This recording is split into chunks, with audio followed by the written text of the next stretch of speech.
Hi, I'm Saul Simon, and welcome to Simon Says Manage Your Money. Today, we're discussing building value in your company and being prepared to successfully sell your company.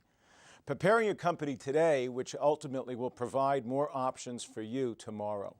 Stephen Goldberg, a certified business intermediary, managing partner of Sun Mergers and Acquisitions and Sun Business Valuations. Welcome, Stephen, to the program. Thank you, Saul. Thanks so much for having me on the show. My pleasure. Steve is the managing partner of Sun Mergers and Acquisitions and Sun Business Valuations, specializing in the sale, merger, and valuation of privately held small and mid-market companies. Sun M&A represents business owners of entrepreneurial companies with the sale or merger of their firms. Steve has been specializing in helping hundreds of businesses and business owners to achieve their exit strategy since 1985. Whether you're planning the sale of your business in the near term or positioning for a future transition, it is crucial to continuously build value into your business and best position yourself and your company for a future exit strategy. This discussion will benefit owners that want to apply these concepts to their businesses. Particular emphasis will be placed on value enhancement strategies that will maximize value and marketability. Selling a business is a once-in-a-lifetime event for most business owners. Awareness and preparation will maximize the total value that can be achieved and the probability of a successful sale. So why don't we just start off by asking, when building value and making a company more marketable, who actually does this apply to, Steve? Saul, the great thing about this topic is it really applies to all types of businesses. You could be selling steel, you're a manufacturer of steel, a distributor of feathers. It applies. It applies whether you're a small company or a large company. And also, if you're thinking about selling in the next 6 months, of course, it's very relevant. But even if you're not thinking about selling for another 20 years, it's still very valuable because these topics that we're going to be discussing really are geared towards minimizing your risk. Who doesn't want to build value in a company? Exactly. And in doing that, we're talking about minimizing your risks as a business owner. You're talking about building profitability and quality earnings in your company. You're talking about having increased peace of mind as a business owner, as well as improving your quality of life, because you could develop a business that's not so dependent upon you. Right. That's so many right. business owners these days, the business centers around them. You can't even go on a vacation without really having a lot of anxiety. Yeah, from my experience, very often, depending on the level of business, they've created income streams and not necessarily full, successful, maybe systematized businesses, which is probably something we'll be also discussing and going over. Tell us what some of the primary factors are that have an impact on a company's value, please. Well, there are a lot of factors. I think essentially it falls into two primary buckets. The first bucket is about the company itself, the company's earnings or adjusted EBITDA, as we'll talk a little bit more about what that means. But also the quality of those earnings, meaning how sustainable are those earnings going forward? How predictable are those earnings going forward? And the things that impact sustainability and predictability, when I say quality of earnings, is addressing areas like concentration or diversifying in order to avoid concentration factors. For example, if you have a company where there's one customer that's 25, 30, 40% of the business, that's a major risk for Sure. a business owner. It really gets in the way of value and marketability, because overnight you lose that customer. Overnight the business changes. There also could be even concentration in the form of vendor concentration. You always want to have options. You don't want to be dependent on any particular company, person. So you can have vendor concentration where you might have one vendor, and you want to always be in a position where there's multiple vendors, so no one can, again, overnight hurt the business. Sure. Dependency on employees, on the owner. All of these factors play a major role in the predictability and sustainability of earnings going forward. Tell me, you mentioned the word EBITDA. Why don't you explain to maybe some people who aren't aware of those few letters what exactly that means, please? Well, the primary driver of value tends to be earnings. I mean, that's been the case in most of the public markets, but also in the privately held markets. People are acquiring, or companies are acquiring other companies for the purpose of generally speaking, the biggest factor that influences value are the earnings of that company. Now, the challenge is financial statements, especially for privately held companies, are prepared they're mainly tax driven. They're prepared for tax purposes. So what would you think? What would you think the primary motivation is? To keep the value, keep the earnings as low as possible, so you're paying as little tax as possible. Right. And there are many strategies to do so. But the challenge is when you're valuing a company and when you're selling a company, the goal is the opposite. It's to maximize the presentation of these earnings. And that's what EBITDA is adjusted earnings before interest, taxes, depreciation, and amortization.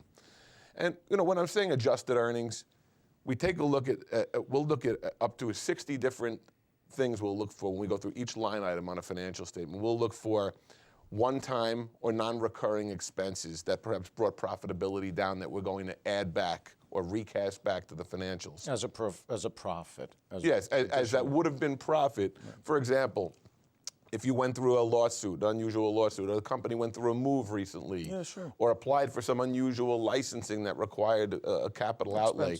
These are things that aren't normal expenses and they have to be added back.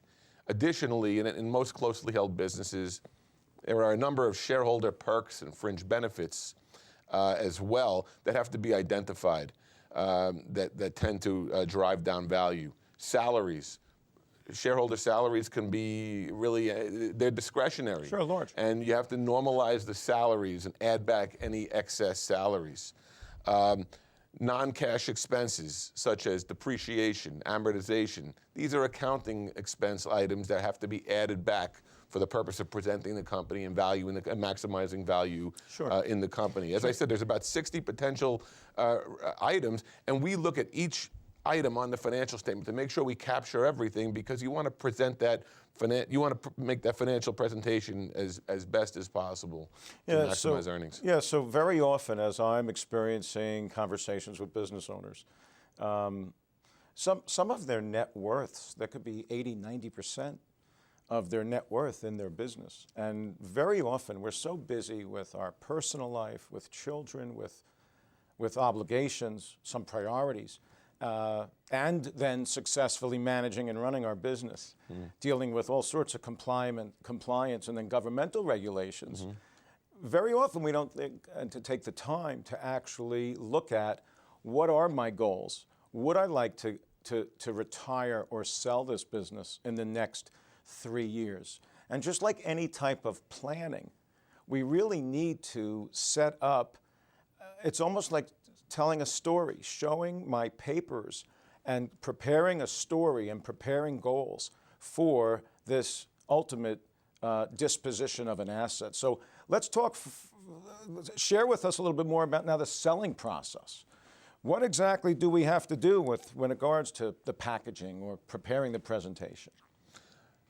Also, what I just showed you mentioned a percentage about with a large percentage of net worth. It's a very interesting topic, and you're right. Most business owners have over 70% of their net worth locked up in their business. Yet, most business owners don't know what the business is realistically worth, nor do they have they given much thought or planning to their exit strategy. So that is a good observation, Saul. But in answer to your question, I had mentioned before that value is driven in two buckets. One is addressing the profitability of the company, the quality of earnings, the risk factors and value drivers.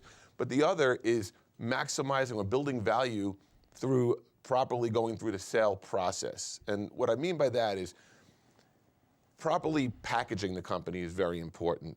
When you're dealing with if you're dealing with a piece of property, you could see the four walls. It's much more tangible. You know what common properties are sold for. It's you could see the four walls. As I said, with a business, so much of the value is intangible. Right. And if it's not properly presented, both from an operational standpoint, intangible standpoint, financial standpoint, the perceived value is not there. So when I say properly presented, it's important to identify what makes that business special. What is the business's competitive advantages, the unique niche or niche?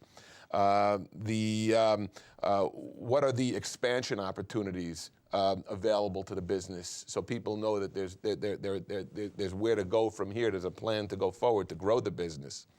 And again, presenting financials is crucial as well. You don't want to give someone undefended financials. It's important to provide people the information they need to make sure to read between the lines of the financials, so they can really appreciate what it is that the business generates. Right. How about CEO replacement? How about actually having someone step into maybe operations? Well, certainly, anything you could do to take the dependency off you as an owner will help value. Number one, the business is not reliant upon you. Number two, it allows you to get out of you as the owner, to get out of the day-to-day operations, to really strategically think, hey, how could we build value?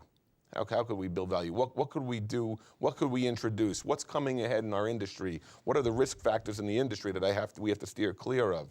These are things that you can't do when you're immersed in the day-to-day of the business. Day-to-day operations. And you always have that inflection point in a business where, look, a business owner starts a company 10, 15 years ago from their kitchen table.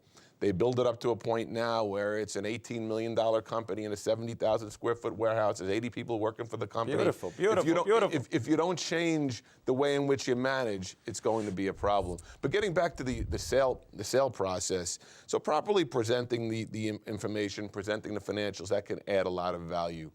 Identifying the premium acquirers. And what I mean by that is value of a company could be different to company A, potential acquirer A, than potential acquirer B, depending upon the strategic fit, the synergies, if you heard that word, between the companies. So it's important to identify the premium acquirers who are going to see the most value in that company. Also, when you're talking about the selling process, the goal is generally to identify multiple interested parties, because you never want an acquirer to think that they're the only game in town. That can drive down value. It's good to work from a position of leverage where you have other options and where the acquirer knows that they're not the only game in town. Interesting. Negotiation strategies. There are a number of different ways that you can significantly increase the value of a company. Sure, sure. And I would think also you want to do this on a confidential basis so that word doesn't get out with regards to we're packaging, we're looking to sell, did something happen? Yeah. Confidentiality is imperative. You speak to 200 business owners, 199 of them are concerned about confidentiality. Sure. That's crucial. Let's take a break, and we'll be right back with Steve Goldberg and discussing packaging and evaluating your business.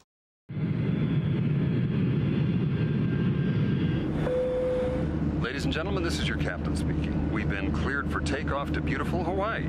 We'll be flying at an altitude of, sorry, we seem to have forgotten the flight plan. Guess we'll just have to wing it. Anyway, sit back and enjoy your flight to beautiful Hawaii, or wherever. Don't let a lack of planning keep you from reaching your dreams. Visit the Nonprofit Financial Planning Association today at plannersearch.org. Hi, welcome back. I'm Saul Simon, and this is Simon Says Manage Your Money, with my guest, Steve Goldberg. And Steve is the managing partner over at Sun Mergers and Acquisitions. We're talking about building value in your company and preparing to successfully sell your company. And as we're now continuing, basically where we left off, what can a business owner do today to prepare a company for sale in the future? Well, I like the adage that you should start your company with the end in mind, and always think about what you can be doing to build value. But if you're thinking about selling the company down the road, some of the things you could be doing today, the first thing I would do is take a look at your business from your buyer's glasses, from the buyer's eyes, the buyer's perspective. What would their concerns be? What are the risks of the business? What are the challenges that they would have to deal with? And, I guess the best way to do that is in the form of to go through a mock due diligence, where take your business through a due diligence that normally a buyer would, but except without having the pressure of a real due diligence and the buyer actually looking and doing it in advance will help. And what that will do is it will be a careful and due diligence, for those of you who don't know, is really looking under the hood of the business. Once you arrive at a term sheet or a letter of intent on the business, one of the primary contingencies is due diligence, checking the business to make sure that there are no underlying issues, that the representations were correct, that everything adds up, everything checks out. No, it's brilliant. I mean, if you're going to package and prepare your business, which is a very large asset of your own personal net worth, it really does make sense to do a mock sale. It's going to be Brilliant. scrutinized. It's going to be, the business is going to be scrutinized. Yeah, no matter what. And it pays to be ahead of the game. And what you're going to find by looking at all areas, operational due diligence, financial due diligence, HR due diligence, you're going to uncover certain issues, certain challenges, certain major risk factors. But now you'll have the time and the ability to make those changes before they interfere with the sale, before they hurt value. Yeah, brilliant. So going through a due diligence in advance of a sale will identify the dependencies, the concentration, areas of concentration or lack of diversification in your business, areas where there may not be transferability of certain licensing, certain leases. It'll uncover those items and give you time to properly work on it. So you mentioned leases or vendor contracts. These are things that you want to put in place to create stability. Yes, I mean you may from your due diligence it may uncover that you have a major customer and perhaps there are no contracts, and perhaps you can put a contract in place with that customer that will provide not only the client with more comfort level, but of course it will provide a buyer with more of a comfort level that the continuity will exist. Sure. Vendor contracts, putting them in place, putting employment agreements in place with key people where you want to have certain non-competes and things like that, where you know there's going to be continuity. Looking at your facility lease, taking a look, is it something I can get out of if an acquirer wants to take the business and relocate it elsewhere, or is it something I can extend? Looking at your books and records and making sure the books and records are in order. Better to do that in advance than try to cram at the last minute. That's right. How about systems?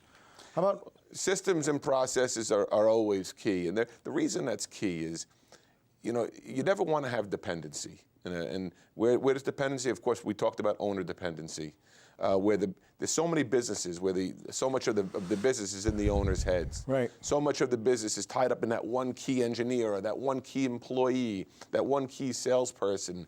And the more that you can get the systems, processes in place, get things documented, it takes the reliance and it takes that dependency out of the game and makes for a more transferable. Makes for definitely more transferable business. And also, as we mentioned before, the CEO succession plan.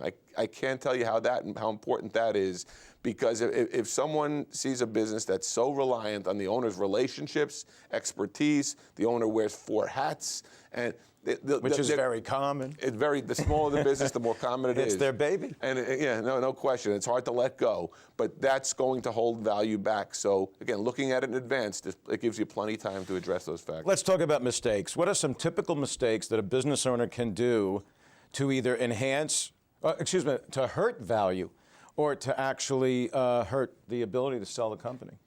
Well, you see a lot of mistakes, and I think a lot of it is driven out of really lack of planning. But a big mistake that I have to say, one of the most costly mistakes is timing. Not choosing the right time. Timing is everything in our business. And the challenge with timing, Saul, is we're dealing with not only what's the right time to sell the business from a business standpoint, but a totally separate topic is what's the right time from a personal standpoint. The kids are going to college or this or that. Unfortunately, it's pretty rare that the personal timing matches the business timing. And I had a situation recently where I was working with a prospective client, and they turned down a $7 million transaction about 4 years ago. They weren't ready personally. And meanwhile, fast forward 4 years, and now they're not even able to obtain $2 million for their company. Oh, boy. I mean, the market got to them, the numbers went down, they lost a couple of key accounts. So again, they weren't ready, they didn't go forward, and now it's a $5 million hit to their net worth. Right. So timing is a major mistake. The other major mistake I see is people sometimes feel that they could do everything on their own. Business owners, they're type A personalities. They think they can do everything.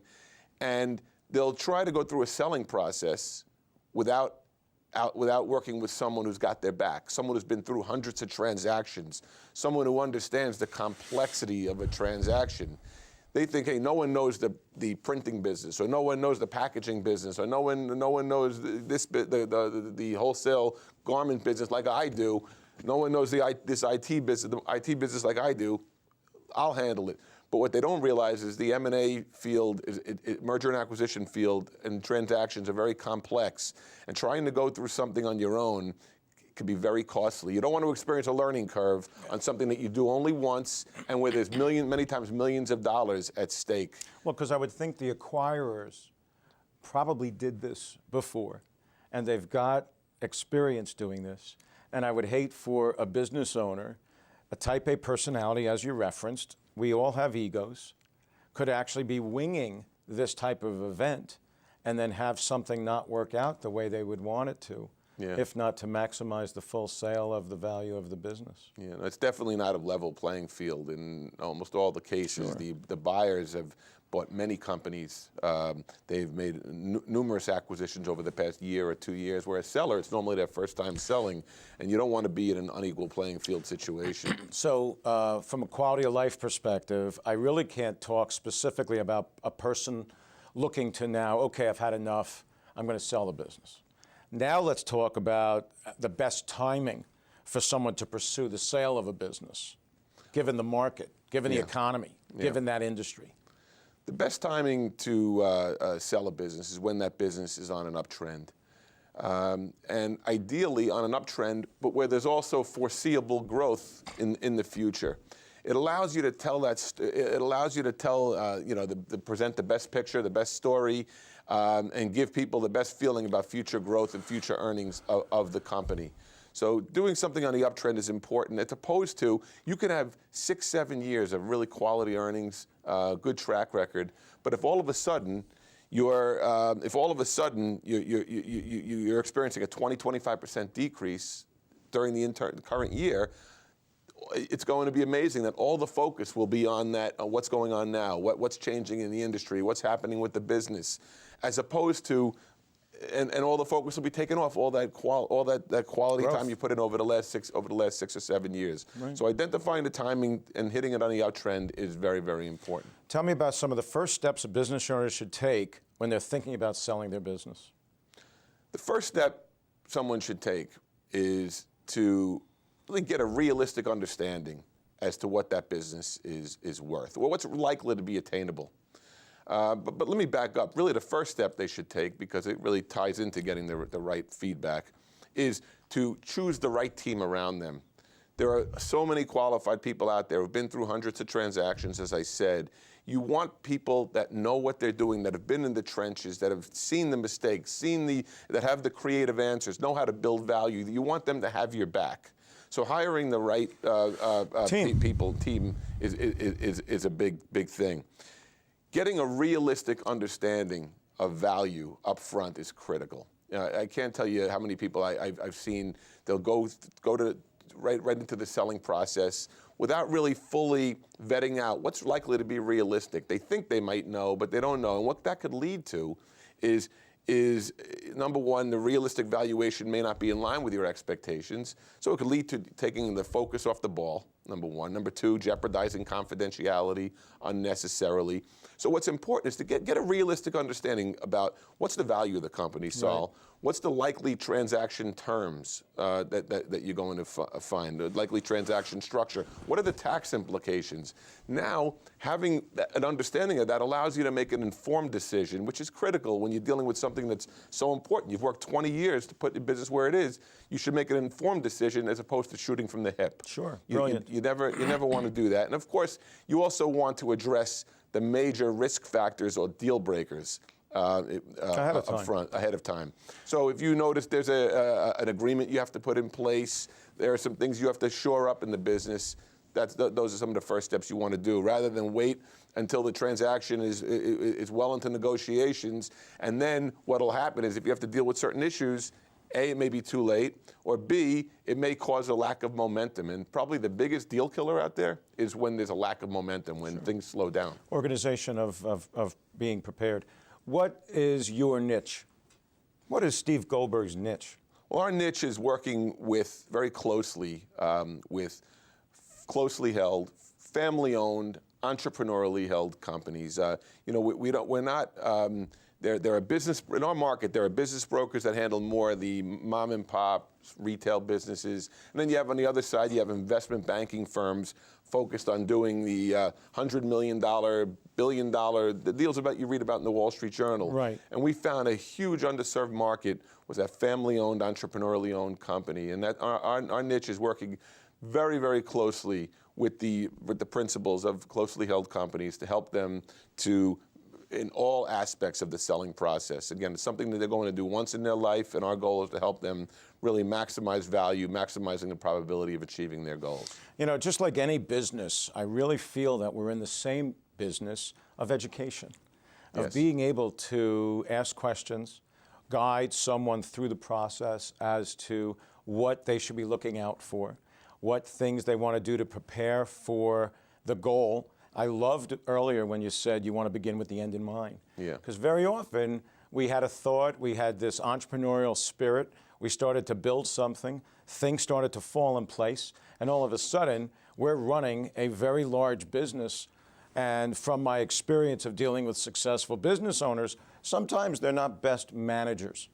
I know what I have to do, you do what you're supposed to do, and together we're going to build something together and really make a difference and make a living and build something. So, but also with your business, emotions are key. As with my business, emotions are key. You're dealing with people in their most emotional time, when they're dealing with their money, when they're dealing with perhaps their biggest asset, their business. Their baby. And the more that you could plan and do things on purpose, the more you take that emotion out of it, because emotions can screw us up. Sure. That's a technical term I learned. I want to thank you for coming on the program. You're welcome. Folks, if you have questions, feel free to reach out. We're here to serve. We're here to help. 1-888-SIMON-SAYS. Reach out, Simon Says at lfg.com. You're going to see some information for Steven, so you can contact him. I thank you for tuning in. If you have some questions, call us. We're here to be a resource. God bless. Have a wonderful day. Thank Good you. luck to you.